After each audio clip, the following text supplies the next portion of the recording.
So we have Jamie Moldovsky, who is the Chief Marketing Officer for Wells Fargo, as well as Peter McGinnis, who's the Chief Marketing Officer for Chobani here in New York City. And both of you in the past year have put up television ads that got quite an active reception. And so I thought we'd start off just by showing them in succession.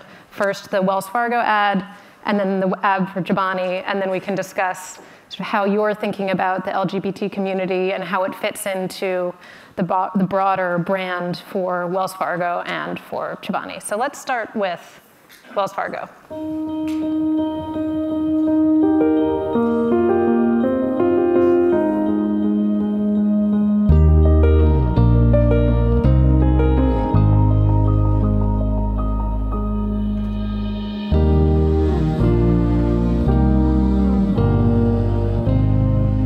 Everyone works hard for a reason. Working together, we can help you prepare financially for when 2 becomes 3. Wells Fargo. Together we'll go far.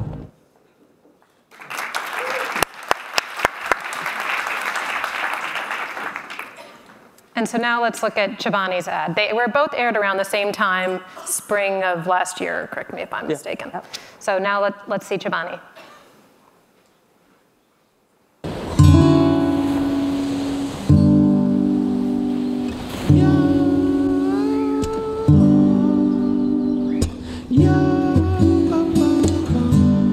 New Chobani Simply 100. 100 calories, naturally sweet and simply delicious.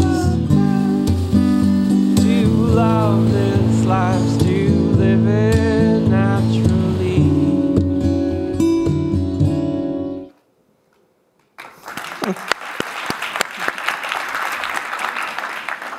So these two ads are quite different. Let's start. Although I wish we had the courage to run an ad like that. Everyone in the room is feeling a little steamier after the Chobani ad. But let's start with you, Jamie. So why this ad? Why at this moment in the spring of 2015? Yeah, I mean, it was part of a broader campaign. We didn't actually set out to create the ad the way it is here. We had a new brand campaign that was breaking, and it actually was our most diverse campaign ever, so we had 9 different ads with lots of different demographic and life stage portrayals. And when our agency had come back to us and said, well, we have this story about a couple adopting, we were like, great. And then we saw the ad, and it was a same-sex couple, and they were adopting a deaf child. And as we went and did a lot of research, we looked into, how, is that hard to do? Can people adopt deaf children? We looked into the same-sex couple piece of it. And we felt that, we are a very diverse and inclusive culture, and it was before the SCOTUS decision, and we felt like, this is part of a broader campaign. It's the right time for us to represent the full diversity of our customer base. We serve 1 out of 3 households. So really important if we're going to be authentic and be true to who we are, that our customers see themselves in what we do. So we love the execution of it. I don't think we set out to make a point, but certainly then as we aired it, we made a decision to air it knowing that it was going to break a little bit of glass. So Peter, for you, what was your thought process behind this? What was the internal thinking as you put this forward? We did an ad, but it's been part of the fabric of the company from the very beginning. We have a Turkish founder, who came to the United States, lived in upstate New York, and just really believed in diversity and inclusion from the very beginning. And we have a very diverse workforce, from refugees to race, ethnicity, LGBT. So it's kind of a natural thing for us.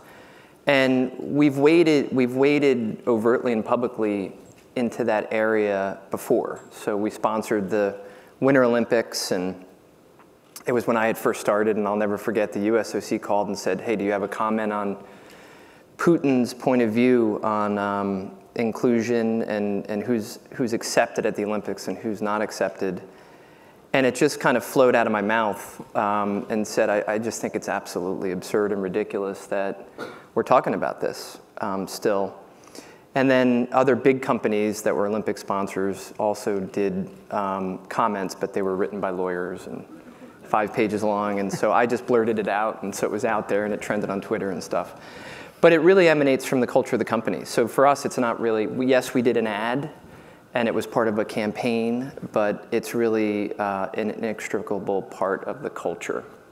And so you both say that this is part of sort of being true to who you are as a company, and you anticipated some reaction, but maybe not, you didn't get the reaction that you thought you would. So Jamie, for you, I imagine that your customer bases also are a bit different. Peter, Wells Fargo is 1 in 3 households. Peter, maybe you could talk to where your main business is concentrated. Is it? Yeah, I mean, we're a national brand too. I mean, if Walmart's our #1 customer, believe it or not. It does skew more Northeast in terms of Greek yogurt and West Coast, but Walmart and Kroger, I mean, we're ubiquitously available. And so for the reaction, Jamie, with you, what was it immediately obvious that there was going to be big pushback? It was really interesting. I mean, and we kind of, we knew when we did all the in-market testing ahead of time, right? We did a lot of research ahead of time that what it achieved for us, and we've been working on how to create more of an emotional connection, which definitely created more of an emotional reaction, both good and bad. But the people who responded well to it,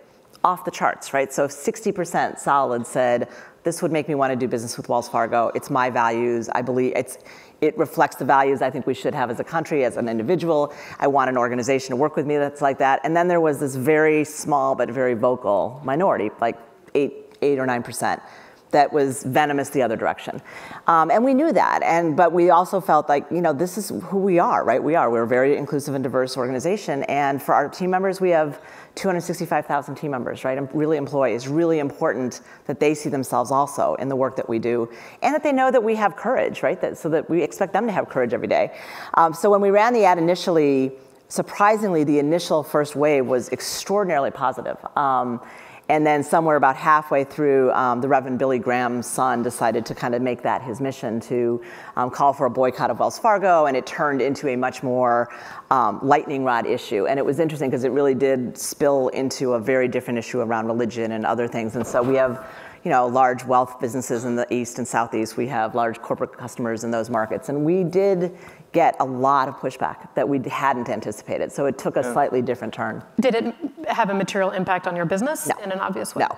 And in fact, we measured it. I mean, we measured every phone call and every letter to our CEO, and both on the inflows and outflows. And we had far more letters that were unbelievable about, thank you so much for representing me, or for making it easier for me to have a conversation with my children. And for us, the featuring a deaf child, and that child actually is deaf, and it was somebody that we found in an acting program, and then the couple is actually a same-sex couple that are together, that piece of it, that was very authentic, also helped and enabled us to tell that story, that these were real individuals and this was representative of them. So I think we weren't quite ready for what became a really significant reaction, and when it was all said and done, we did have some people, but very few, who pulled parts of their business or threatened to pull their business. And I'd say on the other side of it, we had employees and in particular customers who were very proud and pleased about the work.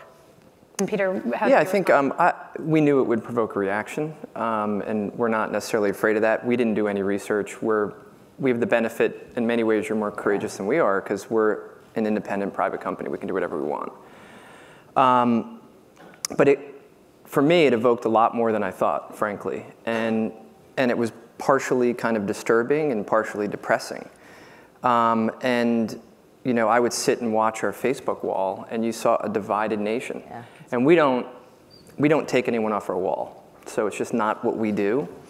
If you have an opinion, you can express it. And we literally could just sit there, and for every positive, there was a negative.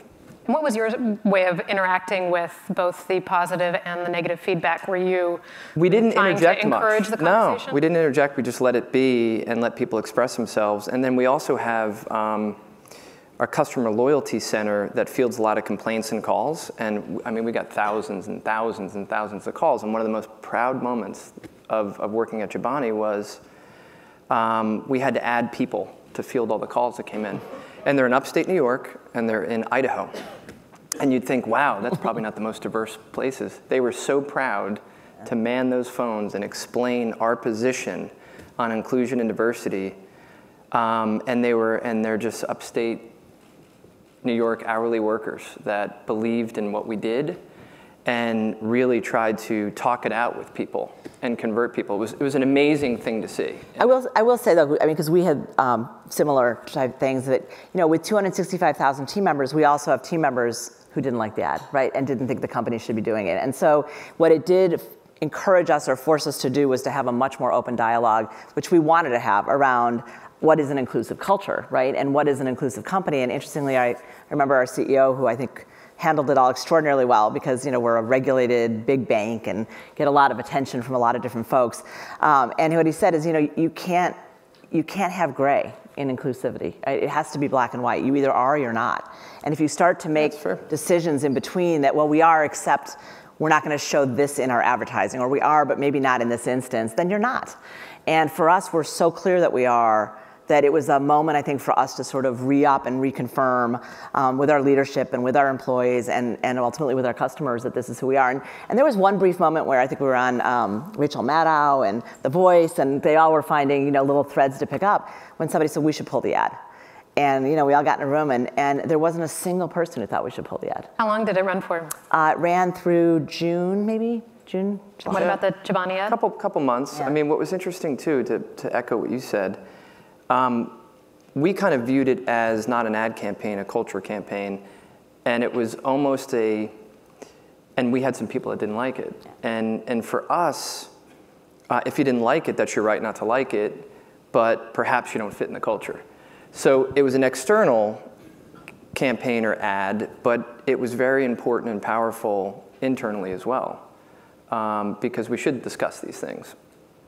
And but so yeah, it had internal impact, it had external impact, and then we have customers too. So Walmart and Kroger. So we have a lot of customers that are Midwest and different, different perspectives. So it's very tricky to navigate, much trickier than I thought, because we sit, it's just amazing. It never ceases to amaze me that the polarization to the degree still exists today.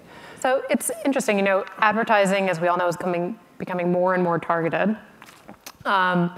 With these types of ad campaigns, it's very easy for you to have it play in New York City and not in Wichita. What is your philosophy about that, and how does that inform if you were to do this type of ad again? Would it be a national ad? Do you think it's wrong to do that kind of targeting for this type of message? I think if you're going to do it, do it. It's not a local issue, it's a global issue. So go for it. Yeah, I mean, I would say, we were less in the middle of the issue side of it, to be honest. I mean, I really think that we knew that we were in the middle of the issue, but that was not our objective. I mean, our objective was still very much to just represent the diversity of our customers and the diversity of our team members.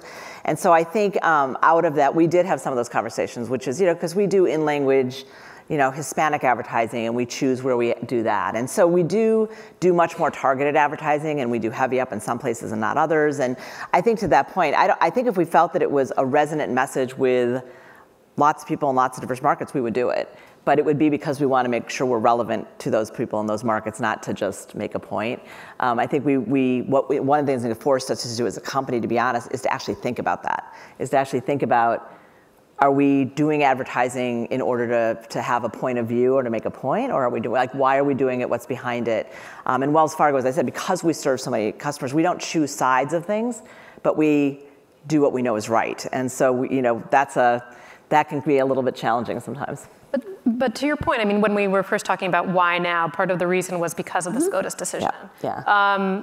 Do either of you think that you would run either of these ads again, do a variation on these ads, or do you think that it was, there's a danger of this kind of thing being a bit trendy, right? And then maybe you get pushback from people who say, oh, you were kind of capitalizing on this wave of attention, but why not sustain it? Yeah, what are your plans going forward? I think we were lucky in the sense that we did it long before the decision, right? Yeah. I think, which is a little bit more courageous. It is a little bit less trendy. You saw a lot of brands jump on the bandwagon, right. And I frankly thought that was pretty disingenuous and insincere. Look, I think in the end, you shouldn't do it as advertising and marketing per se. If you want to connect with your consumers, and if you want to be a belief brand that wades into political and social issues because that's part of the fabric of who you are, then do it. But if it's just a market, I didn't look at it as I'm going to measure the daily Nielsen numbers on the increase of Simply 100 sales. This is what we believe in. We believe we're on the right side of the trend and truth. And this is a big part of the fabric of the company. So while that had a product in it, it was really a Chobani ad. It was a brand ad. To switch gears to a bit more of a broad conversation beyond these two particular ads that you had, on this question of targeting in digital advertisements, those advertisements can be targeted to a particular individual depending on their race, their age, income, what they bought yesterday, all these kinds of things.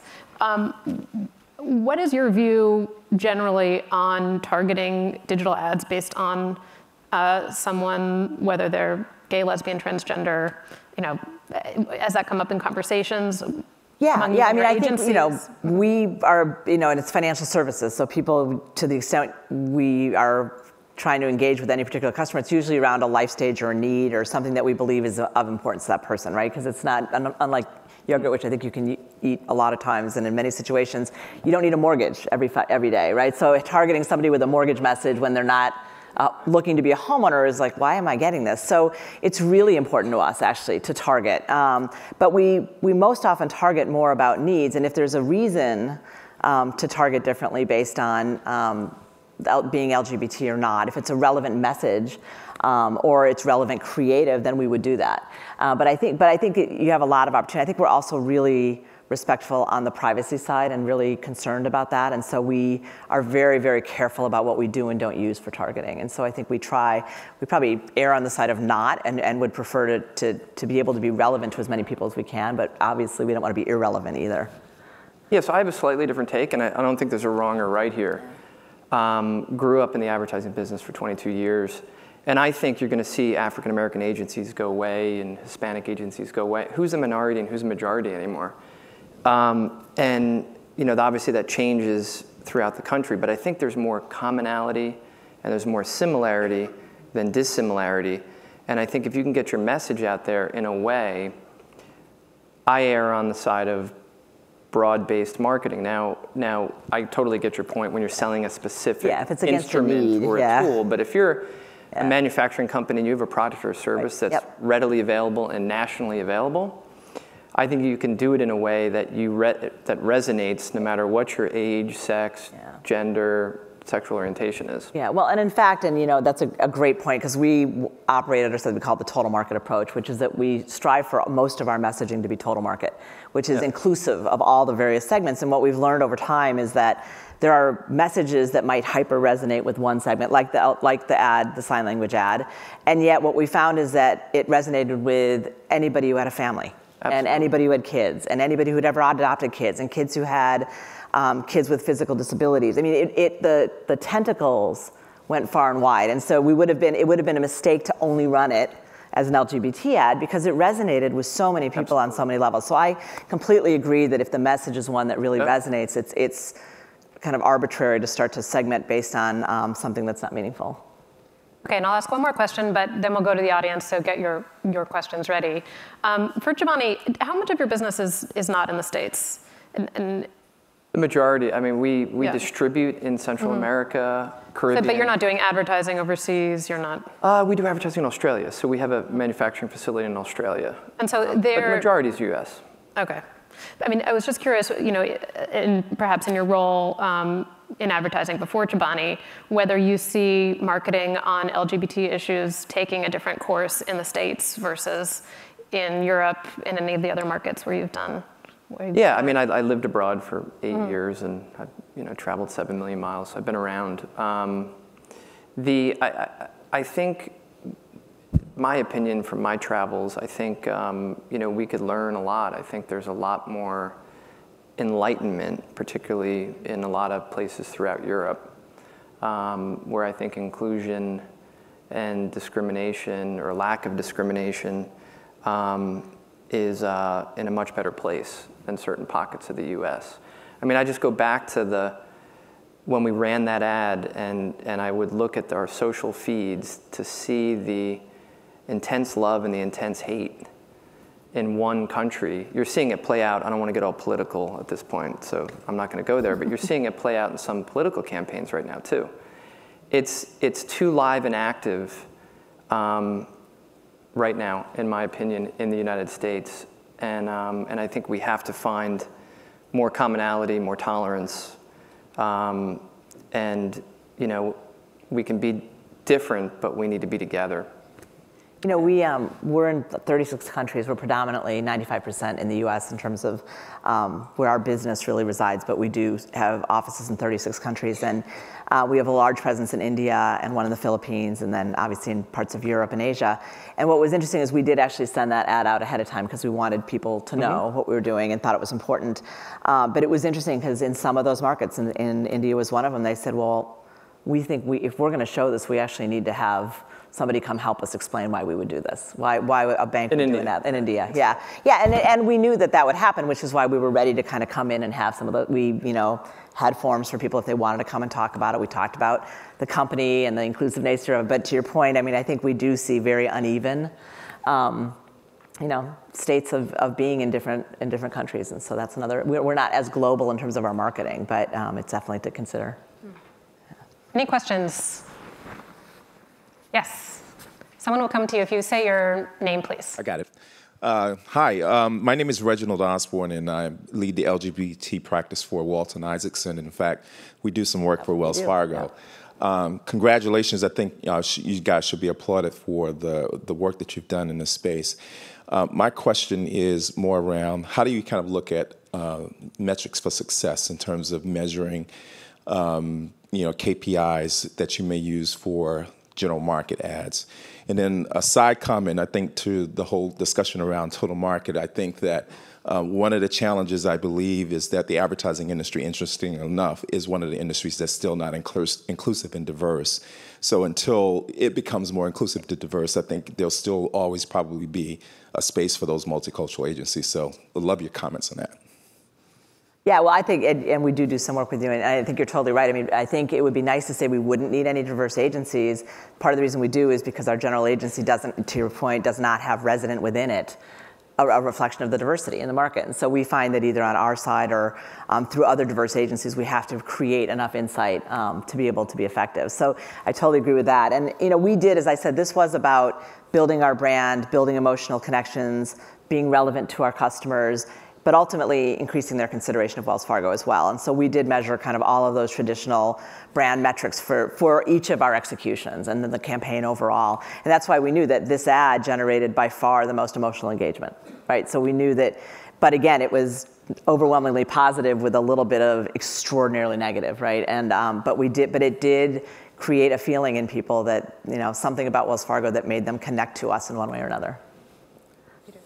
Yeah, I think I'll just comment on I spent a big chunk of my career running ad agencies here and abroad, and it is kind of ironic and crazy about the lack of diversity, right? These are very creative places, very open-minded places, and it's lagging, not leading, diversity and inclusion. It's crazy. And it's a big problem in the advertising industry. And we should be in a place where you can go to any ad agency and get a diverse point of view. Interestingly about diversity, it's critical in creativity, because the more diverse you are, the more diverse your perspectives and your point of view is, the more creative you are. And so it is just it's a total disconnect to me around the lack of diversity in one of the most creative industries. So a lot of work to do in that space. And one of the big issues is they've been bought up by these big holding companies, and they're very bureaucratic and slow to move now. But big issue, big opportunity in that space. Any others? Yes, all the way in the back.